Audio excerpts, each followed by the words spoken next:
And joining us now to get the latest on the budget crisis here in Washington, Democratic Congressman Chris Van Hollen and Ohio Republican Senator Rob Portman, two legislators that the president has reached out to. I want to note that we are under the limit here on how big these cups can be. Portion control. Portion control right here.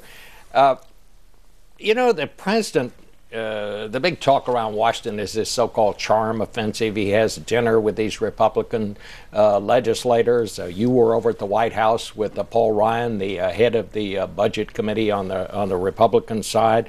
Senator Portman, you have actually taken phone calls from the president in the past. But I guess what's unusual here is that this is actually news, which kind of gives us an idea of the how wide the divide is.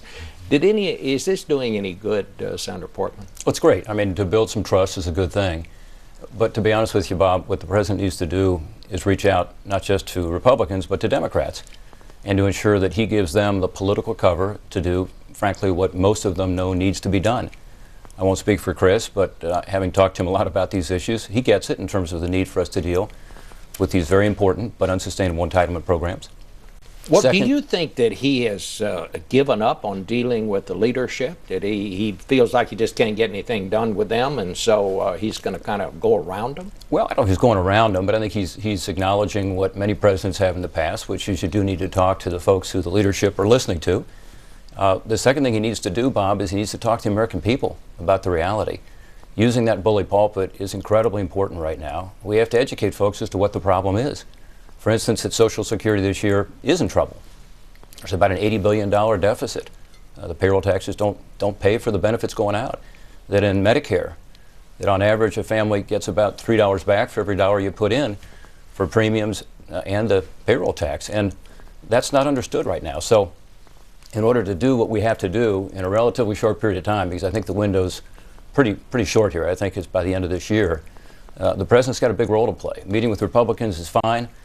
But frankly, I think it's more important to reach out to Democrats, ensure that they know he's going to have their back, and to reach out to the American people and let them know what the problem really is. Well, that's kind of interesting, Congressman. Here you have a Republican senator saying what the president needs to do is get in touch with his own party, the people in your party. Right. Is he, and is there more he can do there?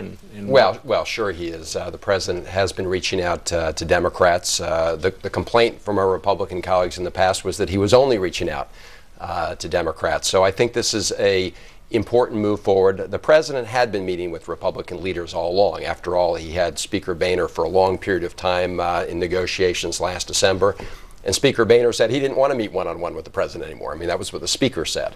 So now the president is reaching out more broadly among Republicans, which I think is a good thing. Ultimately, of course, in order for us to reach an agreement, everyone's got to be willing to compromise. And the president has indicated that he understands you need to make more cuts, right? We've done 1.5 trillion in cuts. He understands we have to do more, but he also recognizes if you want to do it in a way that doesn't gut our investments in education and violate commitments to seniors, you also need revenues. And ultimately, our Republican colleagues are going to have to back off their position where they're saying that you can't close one single tax loophole for the purpose of reducing the deficit. You've got to take a balanced approach going forward. So more talk is good, but ultimately we need everybody to come together and compromise around a balanced approach. Let me just ask you this, because you were both members of this so-called super committee back there that was going to come together, and you were going to be the ones who were going to work out something so we didn't have to go into this sequestration. Were you ever close to a deal? Well, what I can say, Bob, is I think everybody went into this discussion with the best of intentions. Everybody got up to try and work hard every day to try and get a deal. There were moments when I think we thought maybe there would be a breakthrough.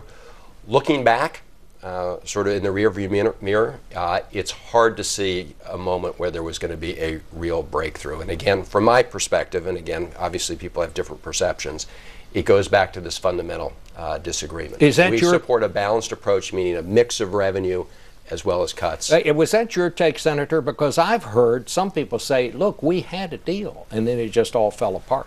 Well, we came very close, and it was a balanced approach, and Republicans supported it, and Republicans still So still what have happened? a balanced approach. I mean, look, spending is the problem. There's no question about it. The Congressional Budget Office just told us again 2 weeks ago that if we don't do something on the spending side, there's no way that taxes at any level can catch it, because spending goes up so rapidly. In fact, these important programs, Social Security, Medicare, and Medicaid, they just told us they will double in size in the next 10 years. Which is, of course, the main reason, along with interest on the debt, that you add another $10 trillion to the budget deficit.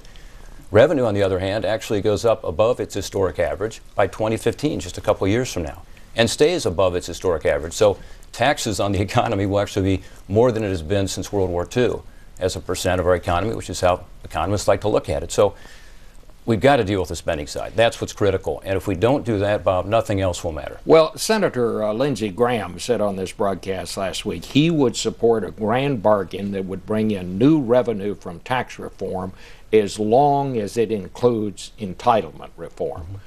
Would you agree to that as a Republican? I mean, in the super committee, Republicans agreed to that. We had tax reform, which helps to grow this economy, which is historically weak also, the weakest economic recovery since the Great Depression. Tax reform will help those folks who are on the bottom rung of the economic ladder get up to the second and third rung, so that's needed. It also does provide us the ability as Republicans to say, look, we're getting the growth out of the taxes, and along with entitlement reform, we'd be willing to put some more revenue on the table. Again, in the super committee, we did that. You did it. But the problem right now is that we don't see from the president any structural changes in this unsustainable course on the entitlements. Well, let me just say we see the request for more and more taxes at a time when we just raised taxes $620 billion on the American economy. But what about that, Congressman? I mean, aren't you going to have to do more on the entitlements than Democrats have suggested doing thus far? We are, and the president has proposed that. The difference is a difference in approach when it comes to Medicare. The Republican approach today has been they want to deal with rising Medicare costs by transferring those extra costs onto the backs of seniors.